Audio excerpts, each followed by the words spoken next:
あ、どうも。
to describe the conditions that I have to have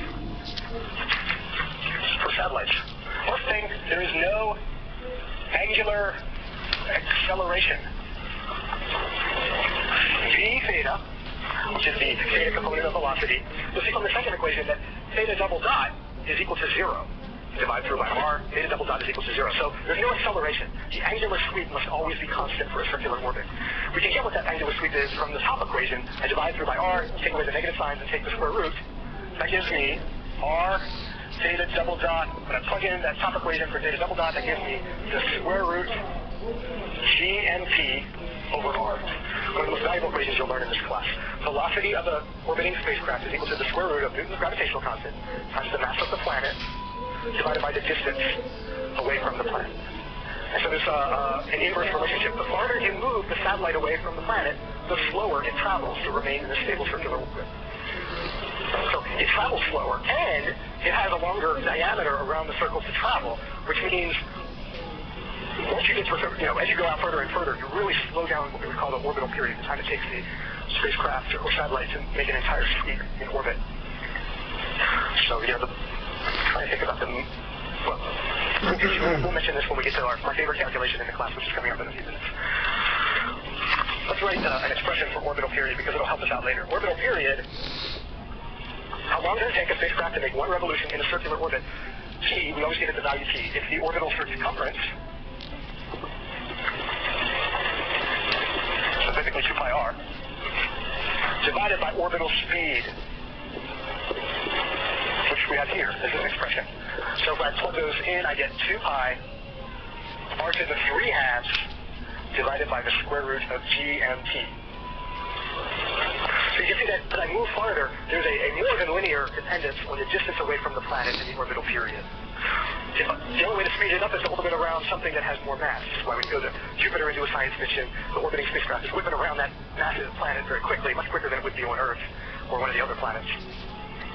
Now, I should mention this point too. I always work these problems in terms of Newton's gravitational constant and the mass of the planet. However, as sort of a legacy from the 1700s or whatever, there are a lot of people that record orbital information in terms of mu, which is called Kepler's constant. Because this is how he formulated his original orbital mechanics. But they will say for each planetary system or each orbiting system has its own Keplerian constant mu, which is really just a product of the mass times g. So you'll see tables of mu's and equations in terms of mu's. I think a little in your textbook and a lot in a lot of other textbooks. And they really mean the same thing, it's just a different convention from writing your formulas. I try to stick with this one. Okay. So far, so good. Now, let's work an example. We're going to do this. I've never had a classroom where I could do this before. Good. So here's our example problem. How far up do we launch a satellite so that it orbits at the same rate of rotation as the Earth, at the Earth's surface, basically. There is a magic altitude that you can launch a satellite, a magic radius, where the spacecraft will rotate through its orbit at the same rate as the rotation of the Earth. And if you do that, then from the vantage point of somebody, a fixed observer on the Earth, you can look at that satellite and it hangs perpetually in the same point of the sky all the time. And you can hammer in a little gray dish and watch Direct TV and not have to move it. Right? And that's ultimately what we want out of this. So, what is that? That's one of the most important calculations we'll make in this class. We're going to take the answer to this and probably use it until the end of the class period with all the other systems that we talk about. Let's go ahead and calculate it. But there's a little bit of nuance with this calculation. Okay. I already gave you the formula on the previous page. T is equal to R over to the 3 halves power. And then, let's see, I have a 2 pi there. 2 pi square root of GMP. Kepler's constant. So, all I need to do is figure out what should the period be, and I solve for R. The mass of the Earth, well, that's easy. We've estimated that to be 5.974 times 10 to the 24 kilograms. Very heavy planet. And of course, I know this is about 6.67 times 10 to the negative 11, so I've got that. All I need to do is solve for r. The question is, what should I put here? Well, how long does it take the Earth to do one rotation? 24 hours. I have a trick question. 24 hours is what a solar day is. We want a sidereal day. A sidereal day. That's a tricky thing. Why? Okay, let's say, what's the difference? Okay, here's the sun. And here's the Earth. And I'm looking down at it, so there's the North Pole. And it's turning around like this. Now, your perception of the 24-hour day is based on the fact that in 24 hours the sun more or less is going to be in the exact same spot in the sky as it was. The problem is the entire time you're doing that, you're actually revolving around the sun. So that when you get over here, like the next day, you actually have to add about 4 minutes to twist so that the sun gets back to where it is in the sky. Because you're now looking at it from this angle. You got to twist an extra little bit more. And you add that up. In fact, if you multiply 4 minutes by 365, you get 24 hours effectively. So a sidereal day, the actual, in an absolute universe, looking at the Earth, the amount of time it takes to make one rotation is actually, here's the magic constant, 23 hours, 56 minutes, 4.09 seconds. Or if you want to put it all in seconds, 86,164.09 seconds. And this is a sidereal day.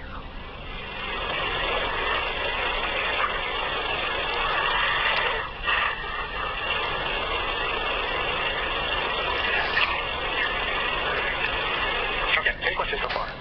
So now let's plug this in. The magic distance, if you use this sidereal formula, is an R of 42,164.17 kilometers. That's measured from the center of the Earth. So always keep that in mind. I always specify what I want in the problem. There's a difference between reporting in orbit in terms of altitude versus absolute radius. And I'll specify which one I want. I don't care which number you give me as an answer on a test or a homework, as long as you specify what it is. This leads to really silly answers on tests like orbits that, like, where the spacecraft has to plow through magma in order to complete the orbit. They're confusing an altitude with a radius. This is the radius. The altitude, the Earth's radius is about 6380 kilometers. So that would make the altitude about 36,000 kilometers if you're reporting from the surface of the Earth. So you'll see that number bandied about in papers and textbooks. But that's the magic height. If you put that spacecraft up at 42,000 kilometers from the surface of the Earth, it will hang in the sky at the exact same point. Well, okay, there are three conditions, actually. If you make the orbital period a sidereal day, you have a geosynchronous orbit. It means the orbit will